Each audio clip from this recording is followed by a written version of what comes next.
Hey everyone, and welcome to another episode of the Nerdy Up North podcast, the Nerdy podcast hosted by two Northern nerds. I'm one of your hosts, Sam.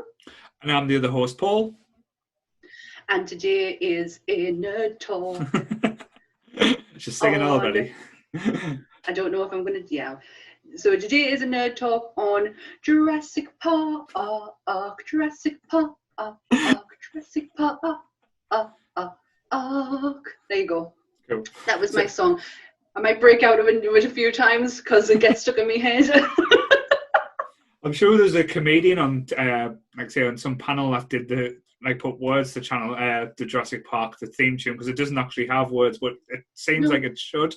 But so we're going to talk about the original Jurassic Park trilogy, not the new ones, the ones that came out, in our childhood. I know we've talked about Jurassic Park in one of our podcasts. I believe it popped up in our top 5 favourite films.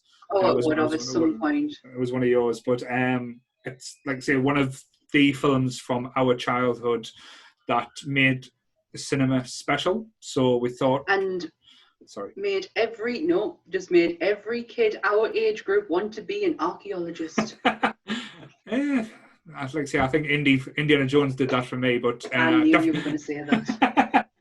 It did definitely make us more interested in dinosaurs, and as kids, dinosaurs was always on the forefront, of the obsession. I remember going down London Museum, is it the National History one, and seeing the skeletons and being absolutely in awe and thinking these things roamed the earth and what happened to them. And I think everyone become a little bit obsessed at one point with dinosaurs. So I'll ask the big question to start with.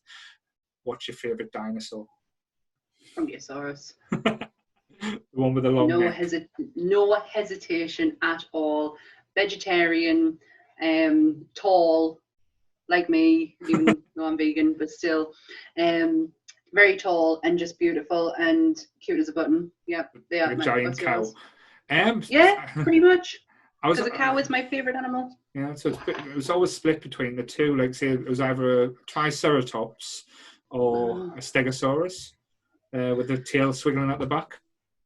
Is that the one from the third film? Second, when the Lost World. Oh, okay. That's what kept getting Anthony annoyed, because I kept calling it a Stegosaurus from the third one. He was like, "I forgot." Well, I know there's a new Jurassic Park film coming out, so that's why we're leaving off the other two, the Jurassic World. Is it a remake or continuation, shall we say? I would say continuation, because it's not Jurassic Park, it's Jurassic World, so it's a different set of trilogy, isn't it? But I'm not ready to share that heartbreak yet. So not because I don't not like them. It's just the second film really, really touched a nerve. Yes, but yeah, I'm not ready.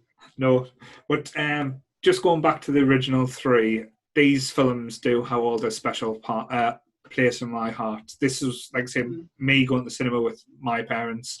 I think I shared the story last time of my dad tricking us thinking we were going to see Bambi at the Metro Centre, and then turning up and sitting there and seeing the big screens come on and Jurassic Park words. But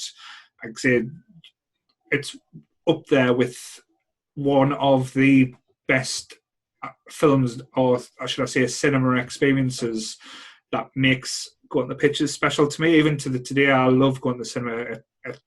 I love, even when people talk and annoy us, I still love that experience. It still holds a special meaning to us, and that's why films, to me, and I hate that word, films, to me.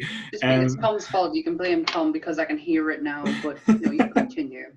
Means so much to us, because you see, it takes you out of the real world, and you live in that fantasy for a little bit. But I can still remember sitting there. The big thing that stands out to me is when they're going into Jurassic Park initially, and you see the gates. So it's very reminiscent of King Kong. The gates open up, and it's got the words Jurassic Park, and you think, what's going to be extra? Because I know these days when you see a movie trailer, everything's spoiled in the trailer. You see far too much. But back in the day, Spielberg was very clever in how he did the movie trailers. You saw very little. I know the T-Rex wasn't shown properly until you saw the film. You just saw the footprint or you heard the noise. Oh my God, yeah. It's the same, like say when Jaws came out as well. Going back previously, no one had seen the shark until you saw the film. You just heard the noises and stuff. And again, as Sam wonderfully did a rendition of the song, the music in Jurassic Park sticks with you, and it's emotional. That's the best way I can describe it. It is emotional. It is. My first experience is very different from you. I have never seen Jurassic Park on the big screen ever. Oh, right. I got this from the van man. The dodgy white van man. It was the first ever pirated film I had ever seen, and my granddad was so excited to show us, because I was I'm a proper boy. I was into boy toys and boy things and dinosaurs, and he was so excited to show us. I just remember sitting on, I never used to sit on his knee. It would always be in between his legs on the floor, because I always sit on the floor. Even today, I still sit on the floor all the time, legs crossed. And I was mesmerized. And I just remember, like, that was my life. Yeah. That's what I wanted to do. I wanted to be for a very long time, not just an archaeologist of dinosaurs, but of history itself. Yeah. And I was obsessed with it. I will kick myself for the rest of my life for not having that passion in my later years. Like, I really would, because when you're a kid and you're just so into it, I just wish I could have taken that and took it into me early teens and 20s, and no, social life became the most important thing to me, and probably still is. But no, it was watching it. So it is kind of special. For all I've not seen it on the big screen, it was a special experience. Like, my granddad shared everything with us, and he knew I would be like excited about this, and it was just life altering in a way of looking at an actual film. Like, these creatures that I'd only ever seen in a book that were bone structure were now real on my screen, and look so fucking real. Just to mention that as well, because this was, I think, because the CGI had came out before this. Like I say, I think I've got trying to remember the films that was on, like Terminator 2. I don't know if Terminator 2 was before this, but this was the first film that used it in a way that you thought, wow. Holy shit. This was unbelievable, because like when you look back, because I know the original Jurassic Park, I was just getting the date there, came out in 1993. Now that's like say almost 20, like, too long. My math isn't as sharp as yours, and I'm not ashamed to get my calculator out. And 28 years ago. Holy shit. Yes. So when you think back, the film that they made, and again, like I say, I watched it quite recently, and there's no bad CGI shots in it. None whatsoever. I think before we get into this, I should really do my disclaimer. You made sure I had it in front of me. So before we go, no, it's fine. Before we go any further with this week's episode, I do just want to make it very clear that the opinions that we have are our own and ours alone. And if you disagree, or you don't like what we're saying, or you want to add something to the mix, let's have a chat. Get on Facebook, get on the comments, but please don't jump on there and tell us that our opinions are wrong.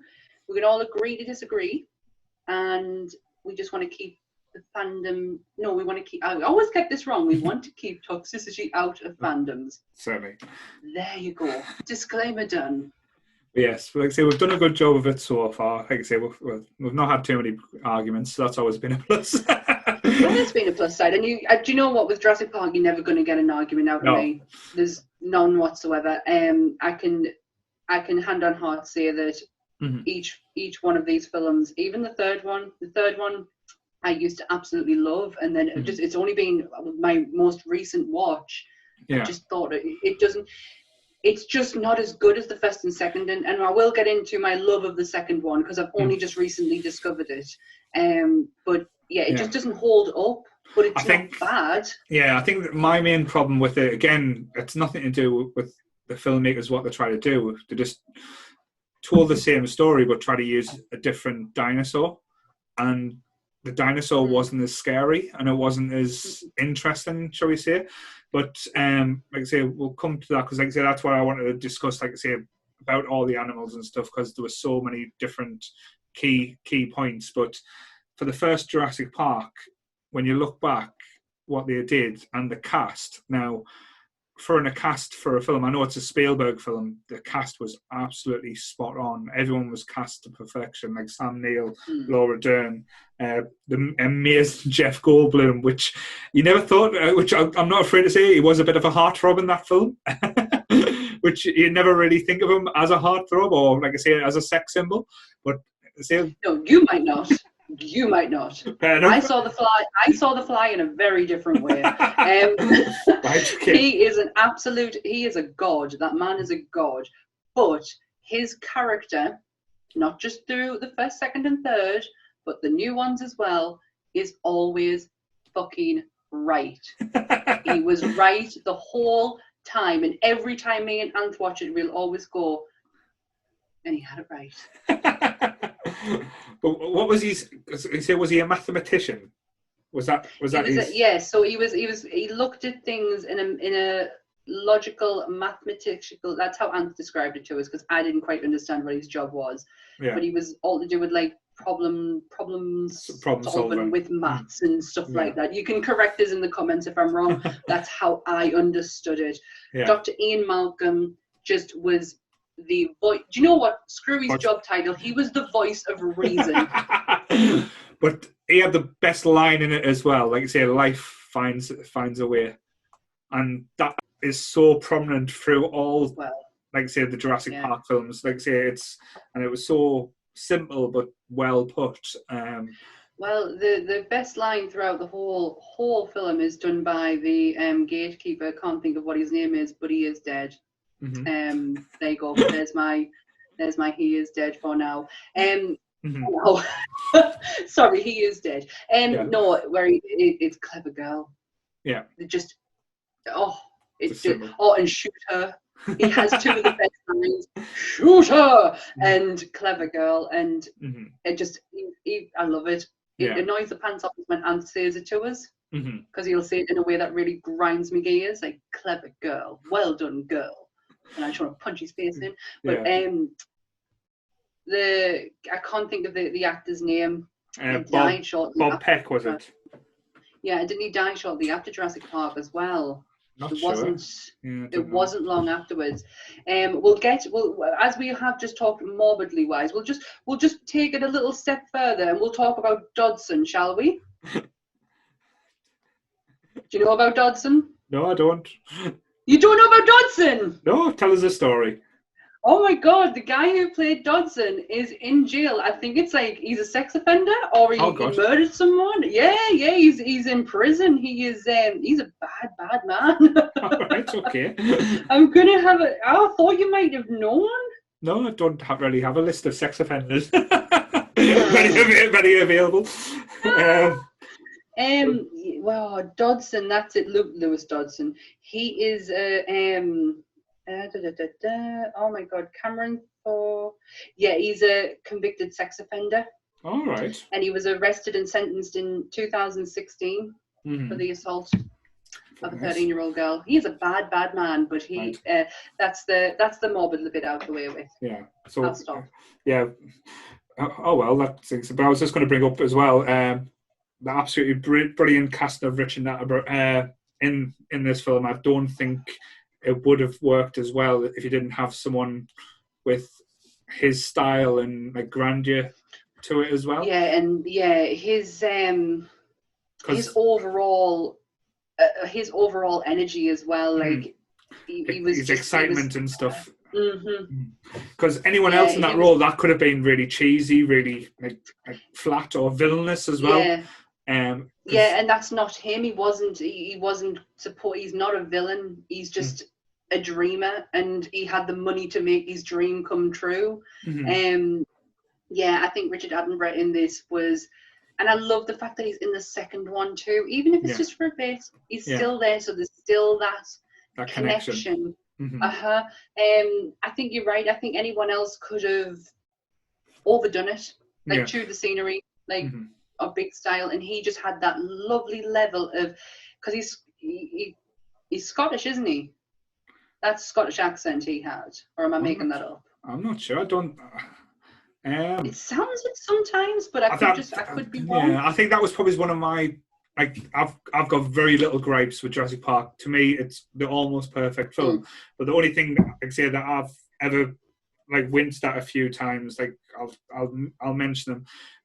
The accents in the film. There's one noticeable, like Sam Neill's goes from New Zealand to American all the way through. Keeps switching, which I never noticed it. I never noticed it until I watched the movies that made us, and that's when I noticed it. And I'm like, oh my god, they've just ruined it for us. Bless. But and the other gripe I had with the first Jurassic Park is the T-Rex pen. When the T-Rex has fed the goats and the wall's level, and you see the goats on the level, and the T-Rex eats the goat, and I think then all of a sudden the wires go and the T-Rex throws a car over this cliff edge. I was like, wait there, the T-Rex just stepped over there, and now it's this massive drop, which wasn't there before. And if there was a massive drop there, how can the people see the dinosaur? I just ruined that for us too, because I never noticed that either. I know it's an action part of the film, but that's one thing that never really I've never really been able to explain. Because as you see, when you're leading up, you see the T-Rex, like say, on level, and you see him breaking down the fence. Then you see the T-Rex has just broke down, and he's thrown the car over, and now there's this massive drop with a tree. Did the T-Rex climb the tree to get out, or? Okay. Oh my gosh. I never even noticed. I was paying too close. Do you know what I pay attention to? The detail. Yeah. Now, I knew this before I watched the movies that made us. I knew the T-Rex that you see in that scene is real-ish, obviously. Yeah, like it's to scale. Stuff, They had a full-scale replica of a T-Rex. Obviously, they had parts that were taken off to, like, the head. And in the movies that made us, they showed you what was used when with the T-Rex. And that's what I'm looking for. I'm looking which one's the CGI and which one's the real one. Yes. And do you know what? You cannot tell.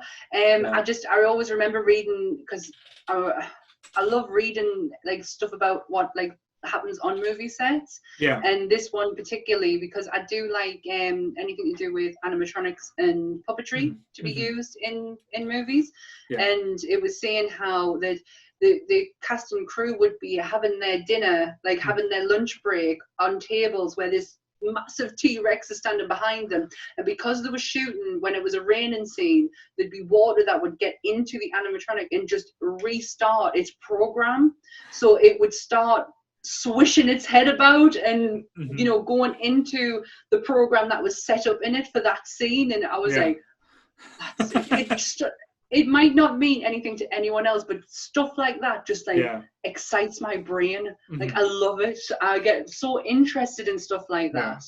And no, I think you've told us about that story before, and I love telling it because I want people's mind to be blown as much as mine is, and the reaction I get from, like, I remember telling my mum, and she just was like, "Okay." do the total mum thing, not really bothered dinosaurs. Yeah. Okay.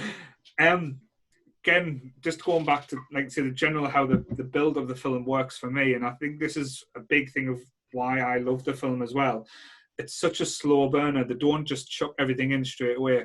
Like, they even make it a story part where they're going through the park and all the dinosaurs are like hidden or not coming out to play and not being shown. And like, say, Jeff Goldblum's character Malcolm makes a joke about saying, do you actually have dinosaurs in the park? And you feel the frustration as well, saying, because it's like Spielberg is fucking a genius for this type of thing. He's like, I'm going to show you a little bit, and you're going to want more, and I'm not going to give you more until the point when you're about to explode, and then I'm going to give you everything that you've needed, and it does it perfectly. And the build-up for this film, even like, say, the dinosaurs that chose, I know they could have picked any type of dinosaurs, and like overwhelmed you, but they're quite picky with them. Clever. They were really clever with what they chose to show you. The Triceratops at the beginning. Yeah. Totally real. Like, not really. When I say real, I know what I mean. No, it felt like I say you could, especially when you see him breathing and he's lying on it. And then they even went to like the dung heap as well. Yeah. When you watch, I urge anyone to go and watch the movies that made us. It was so interesting, the aspects of what actually went into this. Like, they wanted to do this movie in stop motion. Mm-hmm. That's how they wanted the dinosaurs to be coming at you in stop motion. And if you remember stop motion, it is very Jason and Argonaut style, yeah. And like movement of an inanimate object that is like just being moved by a hand. That's what they were aiming at. And these two pioneers who work, I know it's a Lucasfilm,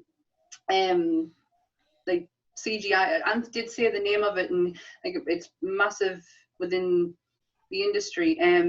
They took a risk, and because their boss was saying this is where we're going and this is what we're doing, and they were like, listen, we can build something from a computer. We can create this to make it look better.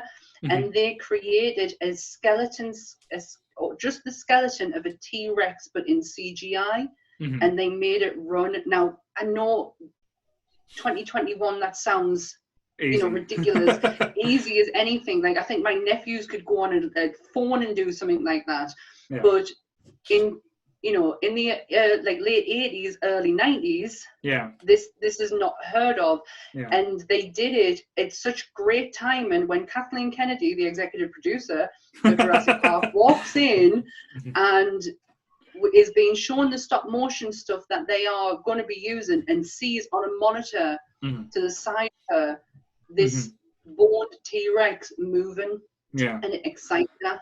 And that's how we have, because they built on the technology that they created from that born T-Rex and just ran with it. And this is what you have today off the back of just defying their boss. Like, that's what they did. Just going out there and putting on a limb. But again, I'm like I said, I'm amazed that the as you said at the time, got to do what they did as well, because it's absolutely breathtaking. As you said, with the dinosaurs, I'm with you. I was there going, is that CGI? Is that animatronics? Because it's so well done. Even like the elements, and I know it's like a family film. This film as well was scary. Like them raptors are horrific. Terrifying. Some of the best horror monsters, I would say, since Alien. That came out just because of the movements so lifelike, and the hunting patterns when they're explaining and saying how they go about it, and like say Sam Neill's character at the beginning going to that little girl, getting the claw and rubbing it across her stomach. It gives you. Boy. Well, there's a little boy. All right. That was a little boy. Very confused little boy, shall we? He had beautiful eyes, from what I can remember, but I'm sure it was a little boy. It was a little small thing, shall we say? But it was a child. It was a child. But yes, even that element, like say, it was like horror movie-esque, and the whole build-up and seeing like Samuel Jackson doing Samuel Jackson and getting eaten in his arm. I completely forget that he is in this, like that's Samuel L. Jackson. That's like, he's a massive name, and I totally forget that he's in this, because the main star of the show is the T-Rex. Yeah. I'm sorry, but he is. He's the main star. He is the front and foremost of this movie, because he's the hero. Yeah. But I just totally forgot he was in that for a second. Wow. But like I say, there is, so as us two being like quite big horror fans ourselves, there are a lot of horror elements to this, and done in a way where it's done well, which not many like films in this type of thing could overdo it. Or I know in the later films, like say The Lost World and Jurassic Park 3, it become more action packed rather than like say that's agreeable. The horror, it felt more like a roller coaster ride, and even though it's a park, that's how I would describe this one. Where this one's, it's tense. You want them to do well, and even to the point where the end showdown in the back in the home base, and the raptors are stalking them, and like I say, they're trying everything they can to get away from them. And as the raptors will learn now even how to open fucking doors, it's just so well done. And it's like I say, I've got goosebumps. You're talking about this, I generally have like goosebumps going up my arm, because you're absolutely right. Like the tension in that, like the tension throughout the whole thing, like you've been told at the very beginning you are going to. I'm rubbing me arm. You are going to see a park of dinosaurs. Mm-hmm. And in your mind, your little mind, when you're a child, you're like, what does that mean? And then you see these almost real life creatures in front of you. And then you learn about them as you go on. Like you said, Sam Neill explains the techniques of their hunting abilities. Mm. And you're seeing that play out, and you're like, shit, I know what they're going to do because I've already been told it. And this is absolutely terrifying. Mm. But the end bit where when they figured out that door, like even today, nearly at 40 years old, I sit there and like, whoa. But just going, I think I might reference the movies that made us a lot, because I have only recently watched it, and I thought the Jurassic Park one was so interesting. Good. Yeah. And Spielberg. So the actor, what Sam Neill was saying was that obviously there's a lot of CGI used, because once they figured out that technology, they just ran with it. Yeah. And when they were acting and there was nothing there to act with, they had nothing to react to. Mm-hmm. So Steven Spielberg, being the amazing director that he is, created the noises for the dinosaurs. So when you see them reacting to something, they're reacting to Steven Spielberg going in the corner. And he directed not only this, but Schindler's List at the same time. Wow. Two very separate movies. One that is probably the most emotionally draining movie he would have ever done, like on an emotional level in his life, and probably one of the most epic. Yeah. Because it is unreal. And then doing this absolute extravaganza of a spectacular dinosaur movie. He must have been having the time of his life on Jurassic Park. Though I can just imagine just being me there I would be like a 10-year-old child, just like wanting to get amongst it and playing it. And that's, again, I don't know too much about Spielberg's personal life or what he's like I said, because not many people do discuss Spielberg, what he's like in real life. No, you don't really. You've never thank God, you've never heard any horror stories about him. No. He comes across as a very nice person, very... yeah, and he's got an imagination about him. Yeah, that's what I was going to say. I think he'll go down as one of the best storytellers of our lifetime, shall we say? Because I know a lot of directors, like say, I'll hold my hands up. I love anything in the 80s, and Spielberg did his best work in the 80s with a lot of his films. But I think as a storyteller, he's grown.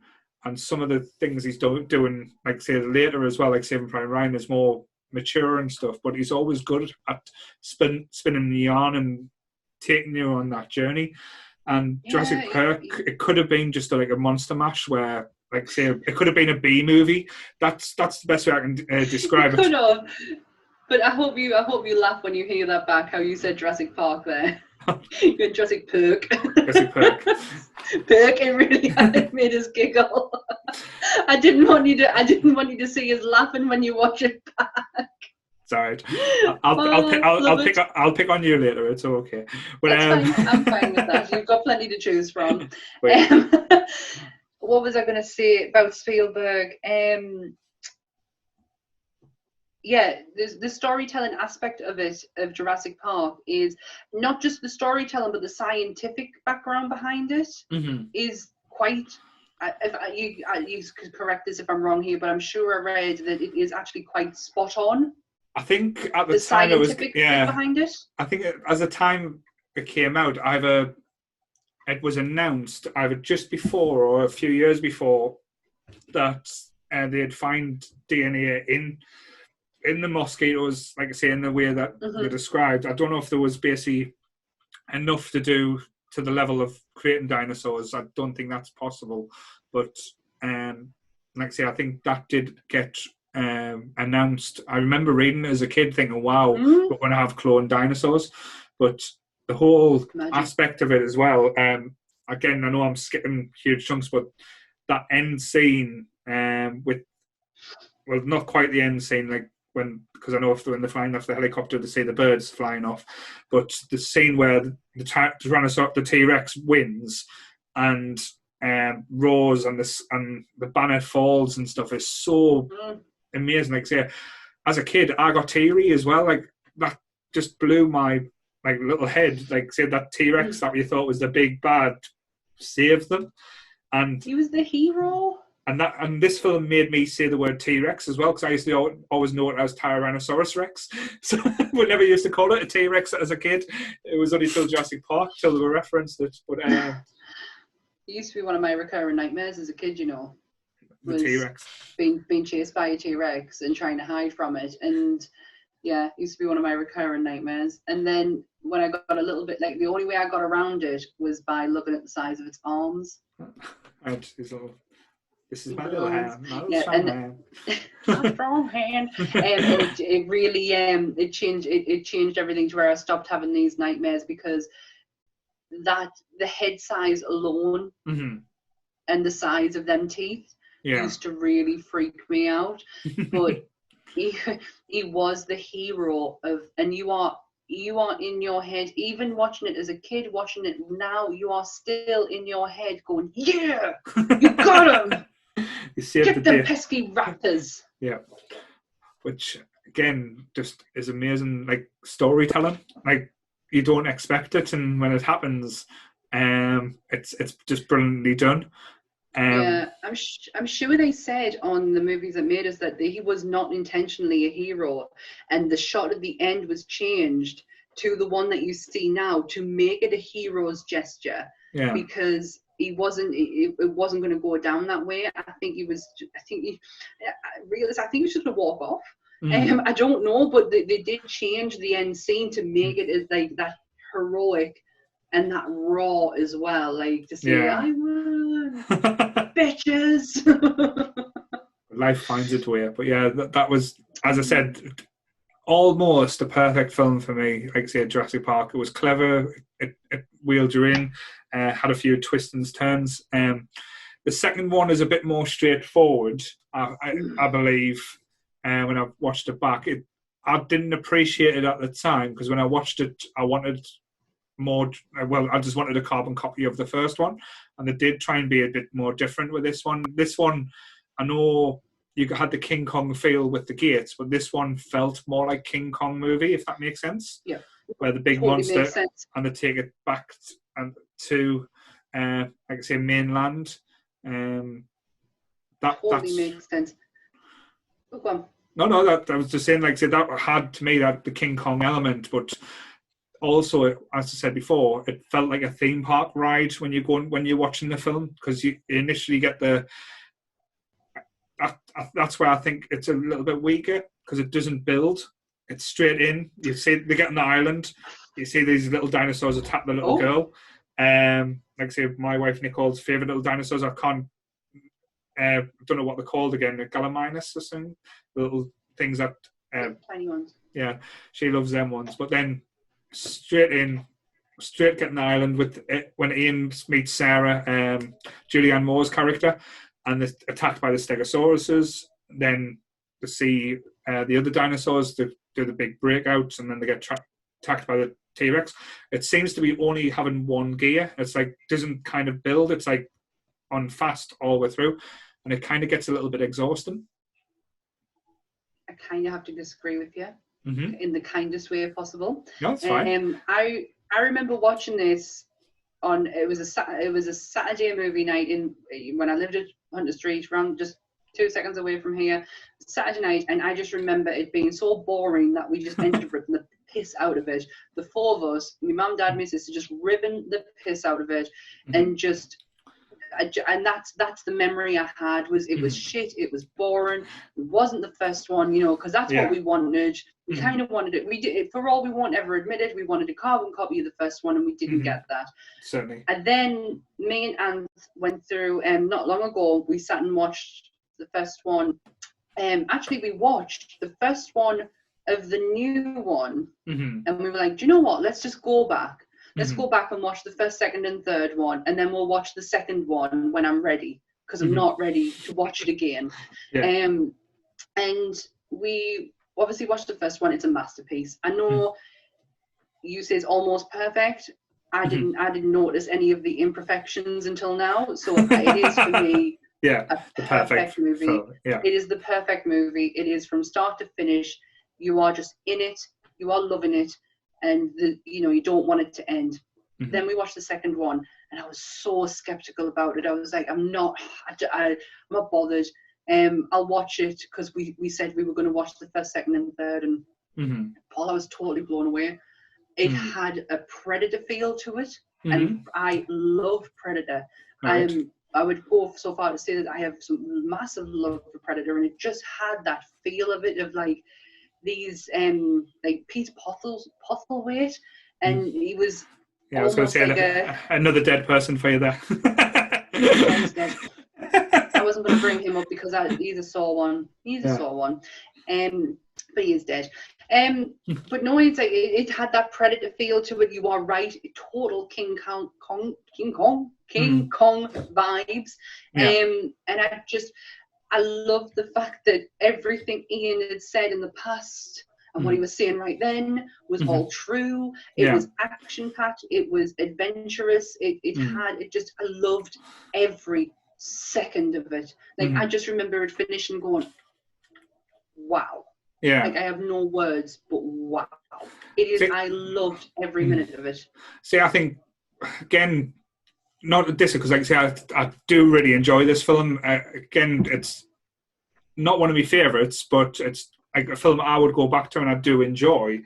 But I think they got the casting slightly wrong on this one, because I didn't care as much as I did in previous ones. Like, I know Vince Vaughn, I can take and leave him in certain things, but I don't think he fit the role very well as the peacekeeper, the activist who, like I said, photographer, Julianne Moore.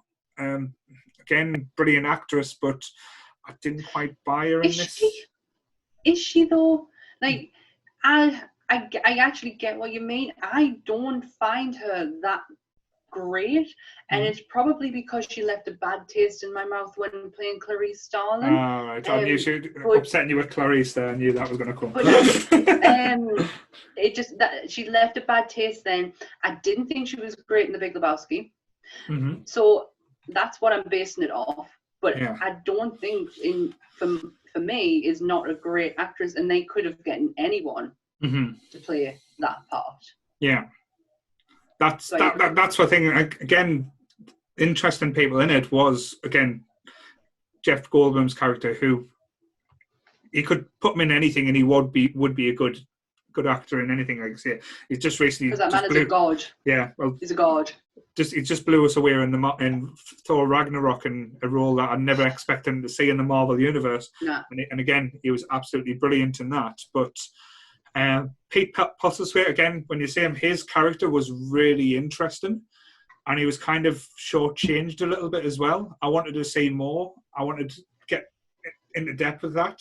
That, again, I wanted to see him like face off against the T-Rex and get his comeuppance, because he doesn't quite He was a bad guy. Yeah, he doesn't quite get what he deserves. And again, that annoyed us about the film. It's kind of, as I said, I described it as a theme park ride, but I would probably more describe it as a computer game as well. It's like each part was different levels. So you go past the first level, the Stegosauruses. Second level was the camp. Third level, the raptor zones. And the third level was the T-Rex attacks. Then the raptor zone. Then back to escaping with the T-Rex going rampant in San Diego. Was it? It was San Diego, wasn't it? Yeah. I think so. But again, there's elements that didn't really sit well, like how the T-Rex was locked away again, but suddenly it ate everyone. How did that work? I don't know. But again, that was on the boat. When it came in, he was back in his little cage, but then it was just an arm that was pressing the button. But how did that happen? But I was just totally surprised by it, because I had such an idea in my head of what I thought I was going to be watching, and it was just the complete opposite. Yeah. It really was like, this is like, I watched that when it first came out, and then watched it again a couple of months ago. That was like the only time I'd watched it after the first, and I just got a massive shock. I just thought, for the time, and it's a sequel, it's a second, and you're coming off the back of that first one. Yeah. I'm not saying it helped. Oh no, it was a very to the first. Yeah, it was a very brave effort, to especially to change the format as much as they did. But to me, they strayed a little too far away from it, or didn't. And maybe I was just enthralled in the in the story and the adventure side of it, like them all being in like the jungle together and that, and I was blown away by it. I really enjoyed it. I couldn't get the smile off my face at the end of it. I was like, I've held off watching this for how long? Yeah, I enjoyed it more when I was, like, as you said, watching it back now than I did when I was watching it after Jurassic Park when it first came out. Because, as you said, you wanted Jurassic Park but amped up, but this was more of a, like I say, a different type of tale, but it wasn't as atmospheric, shall we say. You could it was like could guess what was going to happen. There was no big twists. As soon as you knew the boat was going to come in, you knew that everyone was going to be dead and the dinosaur was there. But they didn't even use the key things that was done so well in the first, like the little glass of water. I know we haven't mentioned that, but the little glass of water wobbling with the footprints, that was so impactful back then. And them type of elements made it more, like less is more. Again, I'm a big believer in your imagination fills in more blanks that you don't see, especially with these type of films. So fair enough, you want to see it, but then you want to think, oh, what's going to happen? Like Michael, I keep using an analogy. You don't want to know Michael Myers' backstory to know why he's a killer. You want to make that up or think of it yourself, and whatever you think of can be more scary. But a lot of films go down the route and kind of lose that element. But because sometimes there's over-explaining. Like, I can understand backstory, and I feel that to progress a character, you need a backstory, but there's no need to overdo it and overcomplicate it and analysis of it. I can't talk properly. But I get what you mean. Sometimes the scariest element is what's in your head already, but I'm not bothered about a slight backstory. Yeah. Like, not to the extent of what Rob Zombie did with Michael Myers, but you know. I'm not getting to that because I'll get angry, so. I just think character progression and story progression can do with a bit of backstory, but not to the extent of overcomplicating it. I get that aspect of it. No, but again, it did have the elements where you thought, great, this is doing really well, this is ticking all the boxes, but again, take a few of the elements out. You didn't need to have raptors in this one. We've had the raptors. No, you didn't. You're right. We didn't. And then, like I say, adding them the way they did, it kind of took away of how scary and how brilliant they were in the first film. So you're right. That if you wanted to just do it about the T-Rexes and getting the T-Rex back to America, and show them tell that story, I'm happy with that. But it's kind of like adding too much at the same time, where that's why I felt like it was an exhausting film, because it's always when they turn the dial up to 10 or 11, shall we say, if we're going to go a very famous rock band. But I know that reference. I felt like Captain America there. Bless you. I get that reference. But yeah, didn't, because like I say, I prefer the films, like I say, they go 2, 4, 6, then maybe go to 8, then back down to 6, where this one just went right fully up on the go, and it didn't give you the chance to kind of breathe or calm down because you were always on edge. But again, that's a sign of a good action film, though, for me. Like, so maybe it's more. It took more into the action side of it than it did the actual the storytelling of the first one. And I didn't realize until a couple of years ago that I love action movies. they can be good. Like, if they're done well, action films are probably some of the best storytelling and, like say, entertaining films to be. I know we discussed before this, like say, one of the next upcoming top 5s that we'll probably do will be top 5 action films, which again I'm not going to spoil or let anything go. Which my top 5, like I say, they're going to be all 80 films, so don't worry. It wouldn't be a Nerdy Up North podcast if Paul's 80s, the love of 80s came out of Paul. I generally didn't like. I went through a phase of just wanting to watch nothing but Arnie and Sylvester Stallone's movies, because my viewing list of movies is absolutely horrendous, and now the Facebook group knows, because thank you everyone, by the way, for giving me your suggestions for my Sunday movie day, because it's my day of freedom, of doing absolutely nothing.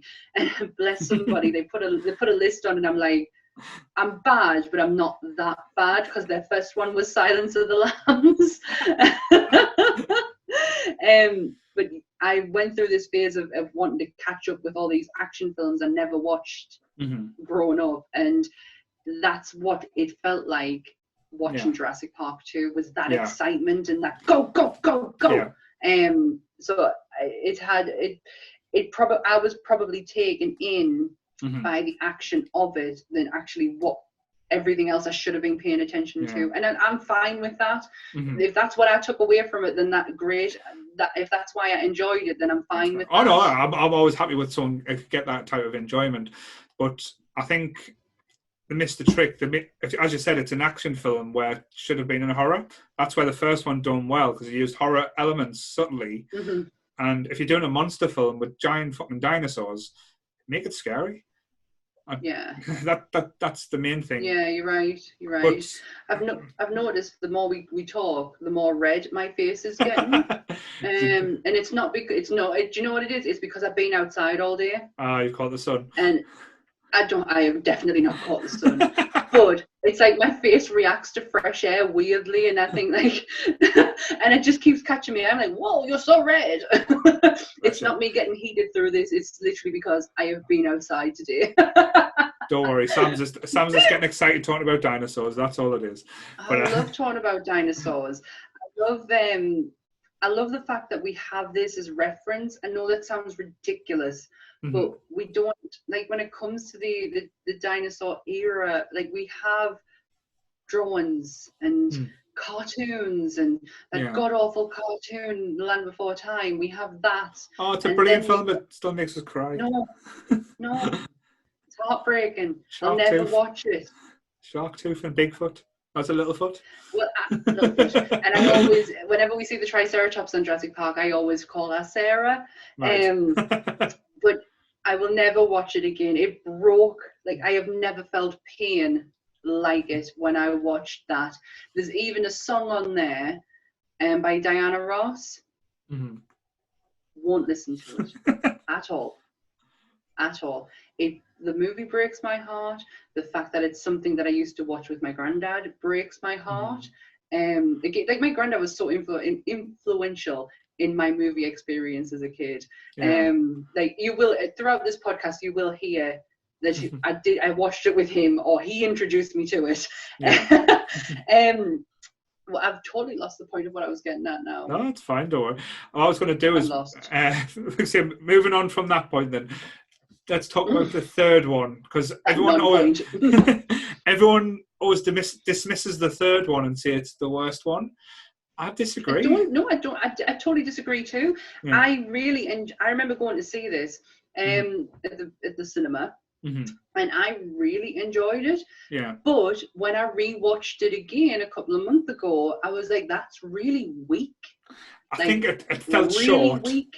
I felt short. That's the way I would describe it. It need like where the second one give us too much. I don't think this one give us enough.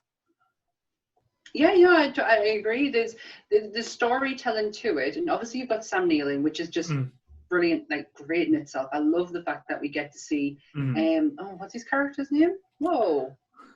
Grant, that's it. What's his name? I've got his first name now, but I just know him as it was called Grant. This Sam Dr. Neill. Grant. Dr. Grant. We'll just go Dr. Grant. So I love the fact that he's in it. The guy who steals the eggs, I just want to punch him in the face. Yeah. Tia Leone, I just want to, when she's shouting and she's being told not to, I just want her to be eaten. Like, do you know what lesson are you going to learn? To shut the fuck up than be eaten by a dinosaur. And William H. Macy. Yeah, that's your punishment. You're going to be eaten. And William H. Macy, I think he's a great actor. But I was just a bit underwhelmed. Like, meh. I think that whole way through it, I was just meh. Yeah, I think this was a more like a Jurassic Park sequel, shall we say, like its film compared to the second one. I know there was all about dinosaurs, but this felt like more Jurassic Park than the second one for me. But the only thing, I think the biggest mistake they made, they changed the dinosaur and they tried to go differently. The big bad in this one was a Spinosaurus, which... Yeah, and I kept calling it a Stegosaurus, and it really was annoying. But again, like I said, with the long bill, it didn't have the menacing aspect. Like with the T-Rex, again, we've always been taught that the T-Rex is the ultimate hunter, the scariest dinosaur. I know... King of the jungle, man. If they're walking around the jungle, he is the king of it. He is massive. And that his size alone is the scariest thing about him. Because his teeth are huge. But that was the only thing I think kind of... Well, not the only thing, but that's the biggest thing that it took me a while to get over, was the fact that they used some unknown dinosaur. I know it's a real dinosaur, but it wasn't well known. They tried to be too clever with it in that aspect. Yeah, that's exactly what I was just going to say. They were just trying to be clever, like, look at us, we found a dinosaur that you don't know about, and we know about it. Yeah, I get that. But then, like I say, they brought the pterodactyls into it, and that was interesting. Like I say, I liked that part of it as well. That freaked us out a bit because I have two fears in this birds. world. One is dolls birds. And birds, and it's not the bird I'm scared of, and it's the wings. I don't do wings, and I don't do flapping. It like my whole body is like shaking now because thinking about it. I absolutely hate it. So seeing that wingspan and that noise, it makes us stop thinking about it. Bless you. I don't like it. No, I completely agree. Like I say, it did have a creepy element to it as well. But like I say, I think by the time that came out, it lost a bit of its charm. Like I say, the CGI had been overused in a lot of different films as well. So we'd gotten kind of used to them type of elements, so we were spoiled. I think that would be the best way to describe it. We were spoiled at that point.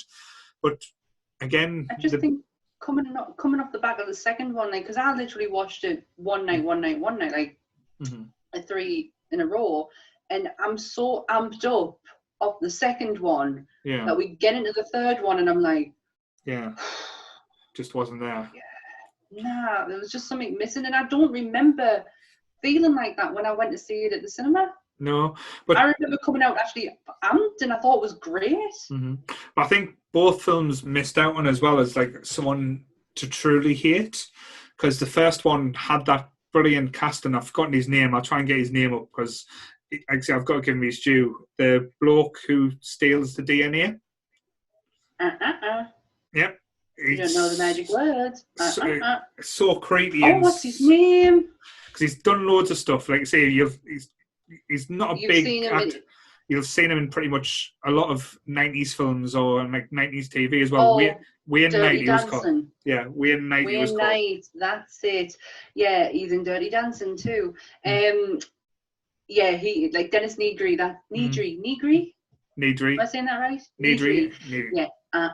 You don't know the magic word. But he totally gets his comeuppance. And if we just jump back to the first one again, that scene, I've listened to somebody on YouTube read that scene out from the book.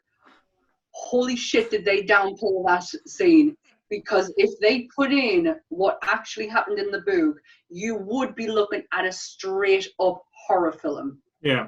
Because not nice. It is grim. So we got a watered down version of what actually happened in the book. And that scene is spine tingling, because that noise he makes just before that, I don't know what the dinosaur's called, where he spits in his face. It was a diplosaur or something like that, because he looked really cute. Then he just started going. That's my impression. And it's that noise, because again, flapping. It's that I just don't like, and that was terrifying. But if we got the actual version, straight up horror. I'm just trying to think, because I absolutely loved because the mass marketing that came out after the original Jurassic Park as well, because I had all the figures, and that, as you said, that dinosaur, not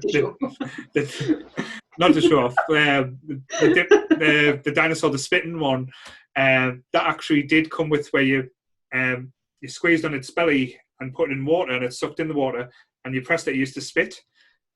Amazing. So amazing. It's like little elements like that, and the toy range for Jurassic Park was done perfectly.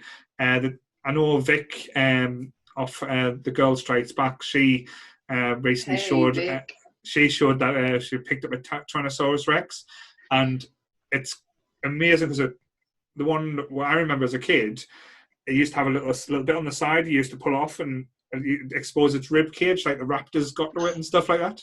Oh, I used to have that. Yes. You had like a bite mark in the side of it. Yeah. She's just getting that. I think she showed a video where she picked up in a car boot sale or at a toy fair. Oh my God, where do these people go for car boot sales? Like Narnia or something. Like there's nothing like that where I am. The toy collection of Jurassic Park is still as big as it was when it originally came out. Like there is a huge market out there for toy collectors. I can't recommend this girl enough. She's on YouTube. She's called Laura Legend.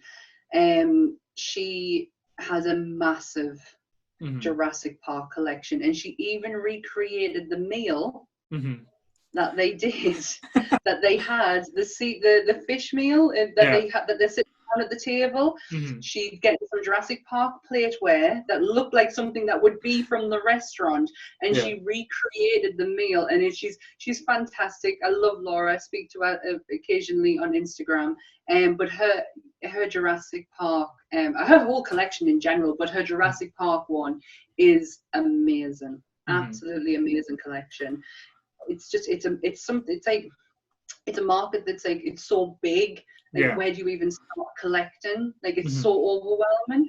I feel like that's sometimes with Star Wars, but then with Star Wars, I can just pick and choose. And I think with Jurassic Park, it's more aimed at the kids type thing, because everyone loves dinosaurs when they're child. So that's where, like I said, they were like aimed at. And I'm sure there was I might be wrong, or I might have just dreamt that there was an animatronic T-Rex that used to move around and stuff.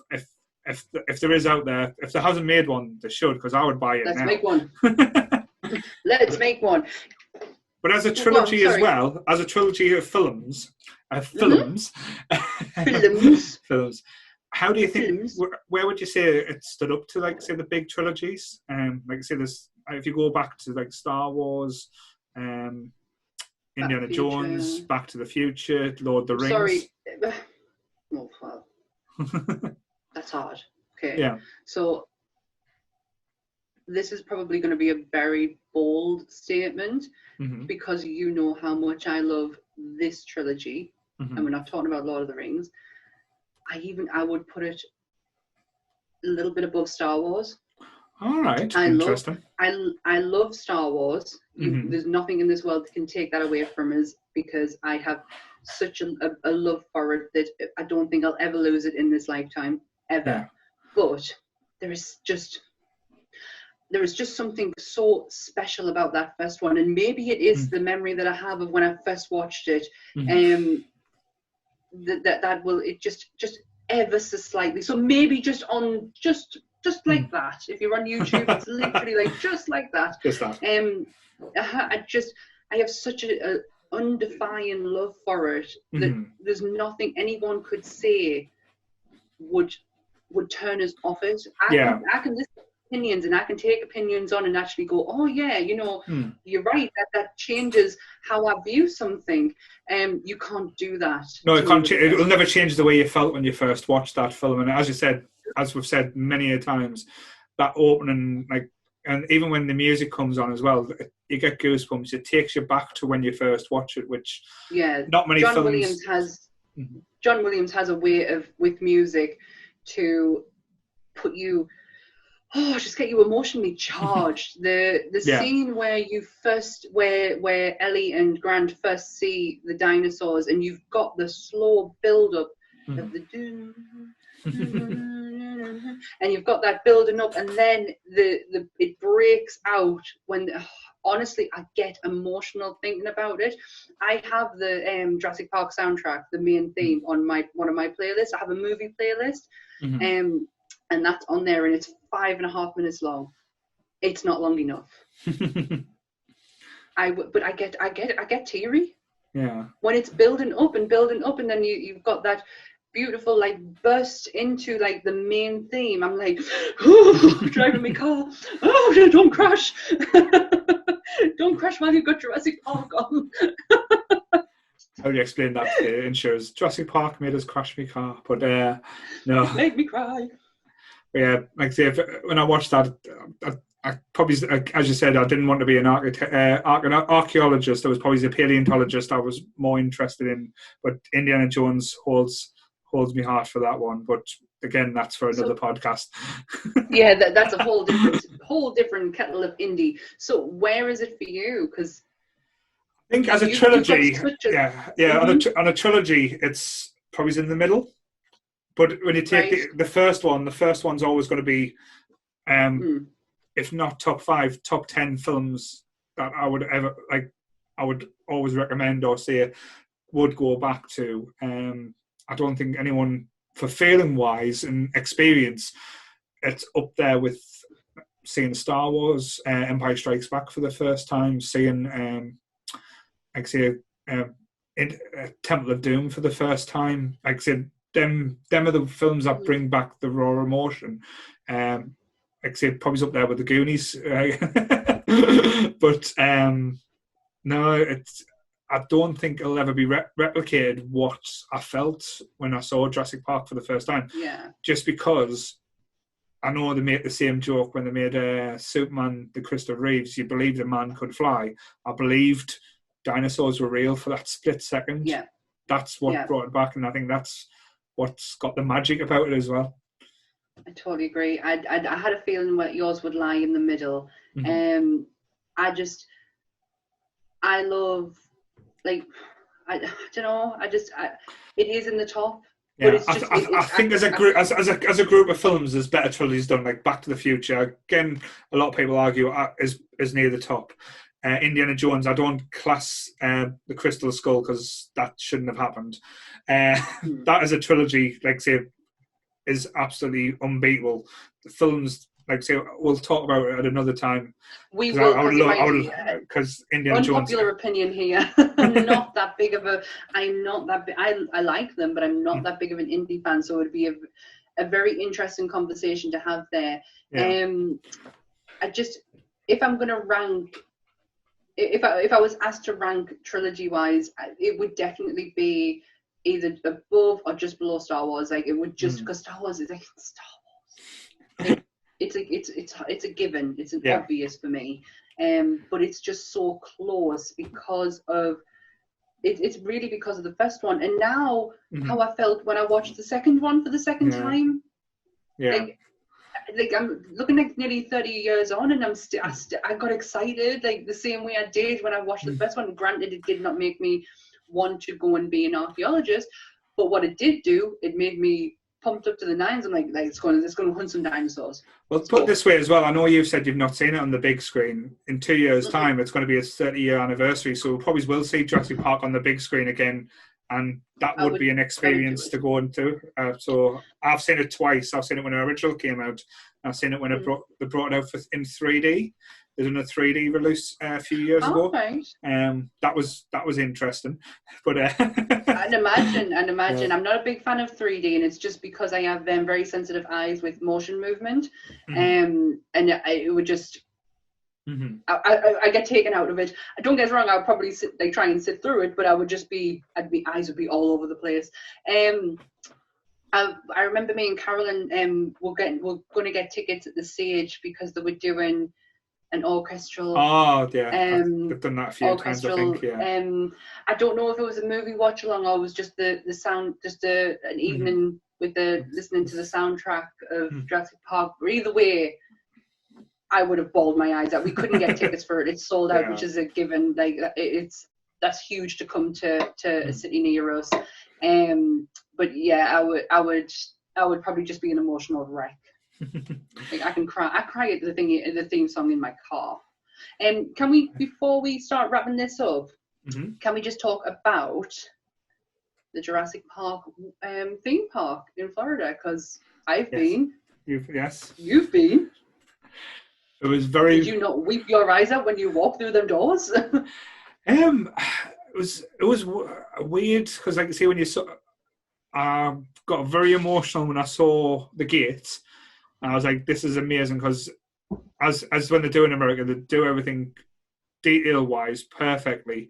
I've talked about it before, I've got a big love of the Jaws ride. I was so lucky to be one of the people who went on the Jaws ride before it closed. This ride has a lot of feeling like the Jaws ride with the elements of the animatronics. And I know they've recently updated it. It's all been updated. To Jurassic World now. But the whole going around and seeing like different dinosaurs popping up in the water, hearing the raptors shitting in the trees was very unnerving. Even though you know what's coming at the end, but they're doing it in such a way when that T-Rex pops its head out and Jesus Christ, even I screamed, and I think I screamed every time I went out. I went out 3 times, and it was just absolutely breathtaking. And like say, each time you're looking at the dinosaur and you know the drop's coming, you don't expect it. It's the fact that the T-Rex, so you literally going, it's literally just a water slide, water ride, and you're literally going up this like elevator kind of thing, and there's a load of stuff going on around you, and you can see in the top part that there's something happening. You can't quite make it out yet. You can hear it, but you can't quite see it. But as you get right to the top, this T-Rex just comes out. Just before it gets you, you drop. Yeah. And your heart goes with it. It is a fantastic ride. The area itself, the detail in it, I know a lot has changed. It has been over 10 years since I have been to Florida. And a lot has been updated. But it's just the information center. It's magic. That's the best way I do. Americans do it well and do everything perfect. Again, going back to that ride when you're going up the top, because the kind of, as you said, you're looking forward, but there's things going on the side. You're like there's raptors fleeing about or making movements, so you're kind of distracted and everything. But again, it's the attention to detail, like walking in the queue, like on the floor, they've got fossils in the floor. Yeah. So it's unreal, isn't it? Yeah. So the attention to detail, but that was a special one. Like I say, a few rides in Florida that I went on meant a lot, like Jaws, the Jurassic Park, the Harry Potter one, and even the Harry Potter one special. I went when I was there. It was being built. There was nothing Harry Potter related at all. The T2 ride was still open. Yep, still. Jaws was still open. Had Kong closed down at this point? I think it had. I've been on the original Kong ride. The one that was where I think the Mummy is now. Yeah, where the Mummy is now. That used to be the King Kong ride. It was phenomenal. So you're in like a cart and you're just going around, and then you all of a sudden you've got this giant King Kong. So the one time that we went on it, this this guy could not get the bar over himself. Devastated for him, absolutely devastated. But to get the bar up, they had to reset the ride. So we had to go around it with the lights on and go around, like, just go around it. So we saw all the background, like all the magic was lost. We had this poor guy on the front who was trying to pick everything up, and like was like, don't look here, don't look there, keep your eyes straight forward. And then when we got round, the ride reset, he managed to close the bar. And then the character actor, he just picked it up and just went with it. It was fantastic. It was really cool. I enjoyed that. That's my King Kong story. I got way too excited talking about that. But I think, like I said, just going back to, like, say, a good little tie in there. I think Jurassic Park, the films, do hold a lot to King Kong, and I think this might have been Spielberg's take on Kong, but done in a different way, which I'm glad he, like I say, I know Peter Jackson attempted. I'm glad Spielberg never did do it that way, because I don't think it would have been as well received. But I think you're right. It's a hard one, especially for the time. It's a hard one. I know we've got Kong now, and still a little bit sketchy with the Kong look. I think at the time it would have looked terrible. I think going down the dinosaur route was the best thing. I really do want to read the book at some point. I think I've heard it is a literal straight up horror. I think the Doctor who comes into the later films, like say the Jurassic World more, he plays a more integral part in the book, like when creating the dinosaurs or oh my god, yes, we forgot about what's his name? But he doesn't really play too big of a part in the original three. It's just, like I say, later on. But I believe in the books he was like I say, more prominent, but again, it was a bit of a sinister character apparently. But he comes across like that in Jurassic World. Yeah. Oh my god, it's going to annoy the pants off me what his name is. And it was Alan Grant. Yeah. Wow, that was BD Wong. Oh my god, bloody hell. That would have been annoying. I've totally forgot about BD Wong, because he's like little sweet little scientist guy. Look at the egg catching, and then he turns into this like corporate greed in Jurassic World. So apparently that's what his premise was all the way through the books. But again, right. I've not read them, but that's what, like I say, people's told us, or like I say from interviews. But yes, so that is our take on the original Jurassic World trilogies. Guys, I hope you enjoyed. And again, if you've got any different opinions or anything that you get from like them films, please get in touch and let us know. Anything else you want to add, young lady? No, I just urge people to go and watch the movies that made us. It's so interesting. It'll give you such a different aspect of a movie that you know in your head and have seen 100 times, but it's just knowing the detail and the love and passion that went into it. It'll make your next viewing experience just that little bit more interesting. It's just interesting. Like, I found it so interesting, but that's just how my brain works. Like, I love what goes behind, like how we got to see that, and to know that like history was made in that movie. Like they were going to use stop motion. Like, that's awful to think about, especially when they show you the examples of it. It would have been horrific. It would have been an absolute joke of a movie, but because two guys just ran with an idea, it is what you see today. So I totally urge you to go and see it. That's all I want to add to this. Well, as I said, hope you guys enjoyed it. Please go on our Facebook group, Nerdy Up North Community. We're on Instagram. We're on YouTube by searching Nerdy Up North. We've got quite a few podcasts now. I think this was episode 20, I believe. I could be wrong. What? Yeah. We're nearly legal to drink in America. Again, we're on iTunes, Spotify, and again from this week we're on Amazon Music, which we've just managed to do as well. So well done, Paul. Well done. and we are only a few members away from hitting the magic 3,000 members mark on the Facebook group, which completely blows my mind. That is it is mind blowing. Paul started this in February? Mm-hmm. Yeah. February, that was going to be more we were going to do articles and such, and then it grew into a community page, and now a podcast, and it's only August. Yeah. Not even a year old. So yeah, doing well. Just shows that there's a lot of love and fun in the nerdy community that are interested in non-toxic opinions, and just sharing respect, and even talk about controversial topics, which again has went down really well, which surprises me.